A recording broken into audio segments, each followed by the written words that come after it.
Hi, hello everybody. I just hope you guys are doing great. Shout out to everybody. It's really an honor, and I'm back again here on Uncensored, and my name is Rombi. Guys, first of all, I want to say to everyone who have been sending such positive comments, shout out. It means a lot really, because it's encouraging me to come back and offer a blessing. So if you are passing through this channel for the first time, I want to say to you, please subscribe to the channel. Make sure that you ring the bell, because every time I drop a video, you'll be the first person to be notified, and it's good for me to hang around with you. All right, so today we are looking at such a vibing story, because it has really taken over most of media spaces. The story of Mr. Saviour Kasukuwere, who is bidding to be one of the presidential candidate in this upcoming election, the 23rd of August 2023. It's going to be an interesting one, but guys, at first I want you guys to listen to this interview that he had years back, 5 years ago, with Ruveneko. Take a listen. Do you have ambition to be president? Who's the president? Tafam Tena from the Zimbo Live platform. Can you please, from the Zimbo Live platform. You see, this question has been asked on money for us. There's one president at a time. Yes. The president of our country right now is President Robert Gabriel Mugabe. Right. Many of you, in the future, really no one can tell who will be the next president of our country. Minister Kasukuwere, do you have ambition to be president one day? No one said during the current presidency. Tambudzo is the current tenure. As a young leader, okay, you might even be getting votes right now, believe it or not. It's a question for the next 15, 20 years. Do you have ambition to be president? Look, you know what? Even if one has an ambition, you must know what you want. And what I don't want is what you're asking. You don't want to be asked, or you don't want to be president? No, the question you're asking me is very simple. President.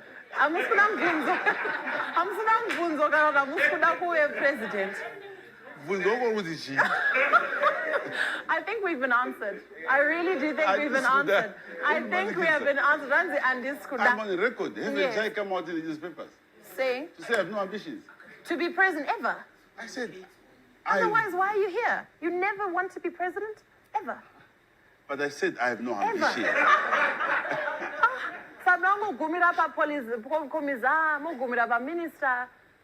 That and dinner ambition.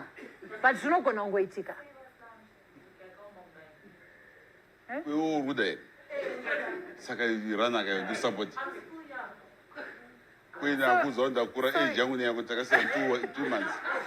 So, Minister, you do not want to be president one day? I said I have no ambition to be president. I mean, I'm being honest. You don't? I know you want to put me in a corner. It's not a corner. This room is so big. Got pro air blowing in here. We're good. I have no ambitions. Yeah. Because the moment you have these ambitions, you lose track of what you must be doing. Perhaps I failed in my assignments. Why should I even come and answer such a question? Listen, no, it's a very important question. It's very important to you. And I hope in the future, when you answer the politicians, they must be honest, as I've been. Okay. We hope you've been honest, because if we see your face on the campaign poster 10 years from now, we'll rewind to this and say you said you had no ambition. Chachinja. So, what's exciting is that we're having quite a number of people who have what it takes just to come through so that they could be able to lead. I'm a person who believes in the power of calling, in the power of purpose, that if God calls you to be in a certain area, no man or woman can stop you.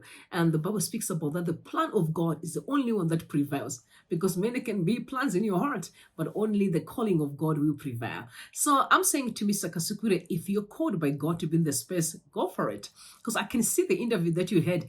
There was something in you that was literally saying, one day I will contest. Now the question that many people are raising is he a good person? Is he the best candidate? I don't think that really matters. We have quite a number of presidential candidates, and you and me can decide based on what we have. You can choose whom you know that has the potential to be your leader. I am at this time go with Nelson Chamisa. He is just my preferred candidate, and at the end of the day, I do respect everyone who is also contesting, because I think they're phenomenal people, and they're also bold, because it's not easy to serve people. It's hard to lead people, right? So Mr. Saviour Kasukuwere, go for it and do your thing. So I feel like before I even proceed to actually read the short clip that was sent out by Mr. Saviour Kasukuwere, I wanted to read this tweet that I think can even touch almost every Zimbabwean. So there's a guy called Ali Naka. He's also a Zimbabwean, incredible guy. He's a man of great mind. You can follow him on Twitter. So he tweeted, he said, there comes a time when one has to decide either to die and be buried on your ancestral land because of your conviction, or to be a dead man walking on foreign lands out of preferences. The choice is for one to make. And this is quite a very painful tweet, because I heard a story yesterday of a guy who literally left Zimbabwe going to the UK in search of greener pastures. So his dad passed away, he did not come. His mom passed away, did not come. His brother passed away, did not come, because he was actually struggling to have money so that he can come back and bury his loved ones. There's one thing that people have is actually a lie, that everyone who's in a foreign land is actually living pretty. It's not correct. As a matter of fact, people are struggling. It's just that they prefer to be in a space that is at least give them a bit of opportunities, as places that is conducive. I think one of the challenges that we are having in our land in Zimbabwe, which is a land of love, of peace, is just this a bit of toxicity where people are afraid to actually do what's right because they don't know what will be the reaction from most of the people who becomes so of our brothers who have turned against us, so to speak. I wanted to just say to you, my brothers and sisters, we really have to work together to make Zimbabwe a better country. It's not a political matter. It's really a matter of destiny and peace, and I feel like when we politicize stuff, it becomes difficult to resolve it. We need to learn to understand that we are individuals. As much as we may support someone, we don't have to worship them because politics come and go. Leaders come and go. Don't get it twisted, because eventually God who comes up through for his people and change stuff. You will do it. But I want you guys to understand the power of choice and the power of valuing where you came from. There's just something about us as a family, something that unity. You growing up with your brothers and your sisters, just sharing a meal, just get to go. You go to your grandmother, your aunties, there's just something about that unity. But imagine leaving your homeland and you're not able to go back and meet up with your families. It's quite a very difficult lifestyle to live. So I'm encouraging you, brothers and sisters, let's work together to make Zimbabwe a better place. One thing that I do hurt is people with an entitlement spirit. They feel like they're owning Zimbabwe, owning the people, or without them being in the position of controlling, then no one else should. That spirit, we need to do away with it, because it's not a good spirit. One is spirit of love, of unity, of service, of sharing, and a spirit of growth. Before we go any further, there is a tweet that Saviour sent out that was in 2019, I think 2 years after the coup, because after the coup, that's when they had to be expelled out of the country, and because of the fights that happened there, only God knows what. But he sent out a very strong tweet. He said, it is not hatred of each other that will take our country out of this challenge, but a need to collectively confront the elephant in the room. The pain in our society is deep and sharp.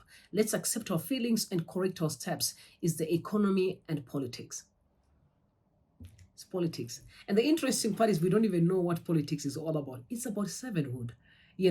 So unfortunately, we tend it to be a place of saluting. So that's why everyone wants to be there, but they're not there because they've got a heart to serve people. They are there because they want to loot. But I just pray that this time things are going to be different. There's quite a number of people. Let me tell you, ZANU PF people were panicking. And some of my brothers on Twitter were literally panicking because they know that then there will be an issue of dividing the votes. But quite a very powerful tweet that I think can actually shed a bit of light from many people that I would want to read. So that you guys can understand what are people's sentiments towards the issue of Mr. Saviour Kasukuwere. But I know that my brother did really brought quite a powerful force, because ZANU PF people say, no, he's wasting time, you won't contest. Again, that is spirit that we do not want. The spirit of controlling, even when it's unnecessary, we always want to have a hand or a say. Let him contest. The constitution allows him to do so. Our country is a democratic country. Saviour Kasukuwere is a Zimbabwean and he has the right to contest as a president. Does he have what it takes? let him go for it. Why would I have a problem with it? I'm not called to be a president. That's why I'm not playing right there. I'm not part of that. I have my own calling and I respect it. But a very powerful against strong tweet sent by Hope Ochingon. He said, I've watched the panic in ZANU PF circles around Saviour Kasukuwere's announcement that he will run for office of the president with a bit of laughter. There's a panic because they know that Kasukuwere will eat into ZANU PF's vote that doesn't see President Mnangagwa as a viable option. Secondly, there's a further panic because Kasukuwere will energize the ZANU PF supporters who exclusively supported Mugabe and not necessarily ZANU PF. Thirdly, Kasukuwere recruited the majority of the mid-level secret service officers when he was at the Ministry of Youth in early 2000s. Unlike the other ZANU PF delusioned members, he has money and networks. So the panic is ZANU PF. So the panic in ZANU PF is genuine and legitimate. So this tweet by the ZANU PF Twitter handler ZANU PF Patriots points towards their nuclear option, stopping Kasukuwere from running by creating bogus cases for him. This chaos benefits others because his arrest, it is were to happen, it will delusion a big chunk of the ZANU PF youth vote. So again, we go back again to the issue of, intimidating each other, which is crazy. So he further said, the untalked about issue in ethnicity, President Mnangagwa has spent the past 5 years panicking government with his councilmen who have performed dismally because they were either incompetent or crooked or both. So Kasukuwere comes from Mashonaland, where the ZANU PF supporters feel very neglected and a presidential candidate from their homeland would get them out. So Mnangagwa would probably be thinking how to stop him, and that might involve the usual tactics of using a captured judiciary to do so. So I don't know much about that. I am not a magistrate, but all I want is a peaceful Zimbabwe where we all can be given a chance. That if you have a calling to do anything, you know what, you should go for it. Really, brothers and sisters, if you have a calling to be a members of parliament, if you have a calling to go and serve, go for it. Really, you never know. You can be successful there because that's where God wants you. But it's not my calling. I just feel like Saviour Kasukuwere, you may not be a perfect person. You may have a very dark past, like we all do. Everyone, no one is perfect. If you are, please pick up a stone and throw it at the people that you think are wrong. Because, people change. People experience stuff. He was in that space. He once been part of ZANU PF. And I think some people don't trust him. Like I said, I am not going to vote for him. I'm going to vote for Nelson Chamisa. And not because he's a bad person, but because I have my preferred candidate. You know what I mean? I look into so many things, and I think it only came now. But unfortunately, I would already sell my heart to Citizen Coalition for Change. So I'm not going to take it out. For now, I'm stuck with my people. And I'll do anything in my part to make sure that my party succeed and we have a better Zimbabwe for everybody, not for few people. So guys, we need to get to a point where we really make decisions out of desperate to see a better Zimbabwe, not because I want to loot, because I know that I know him, he's going to be my body and I can have all the tenders.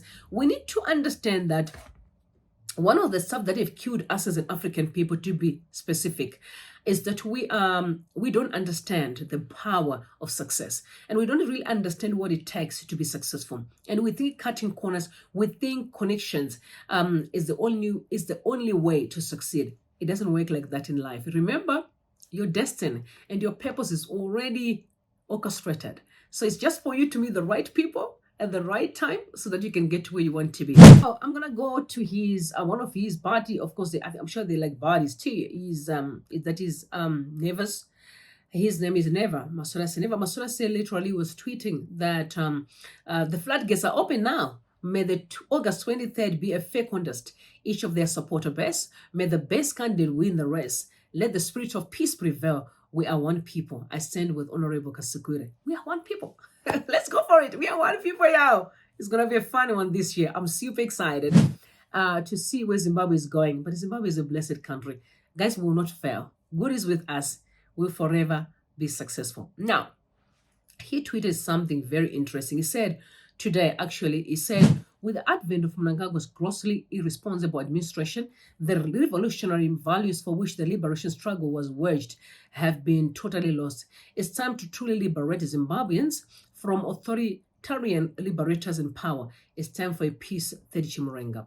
So people are seeing that we need to really have a better Zimbabwe, guys. I'm a person who never liked the intimidation part, like, because it does, you know what it does? It cripples our potential.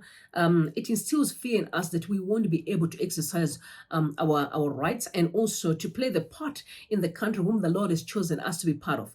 And one of the things that I was telling my family, I was like, I'm terrified because it's like we are under curse because we're just finding ourselves becoming slaves in other nations where we don't really enjoy the land. When the Bible speaks about us being cursed, I'm not a cursed person, so I won't accept. Guys, I'm expecting you to love each other and really to rally behind everyone that you support. There's quite a number of candidates. We have Linda Masarira. We also have Chapman. We have Miss Mnangagwa, which is the ZANU PF, the ruling party. We have Citizen Coalition for Change, Miss Nilson Chamisa. We have who's Maduko expelled from the party. So I don't know. They literally announced that they are joining Chamisa because Maduko wasn't a great leader. Who knows what? I don't know much that is going on. We also have Douglas Monzora. We have my lady Elizabeth Valerio. Go for her if she is what it takes to be your leader. We need to be a community that respect each and every one of us and really understand the power of our unity. Guys, I know you're exposed to so much, so I'm asking you, please feel free to share every detail that you come across that you know is important. I'm asking you to share it on the context down below so that we can all be rolling together. We need to make Zimbabwe a better country for all. Tell me what you think in the comment section. Still next time, don't forget to subscribe, to share, to like. I love you all. God bless you.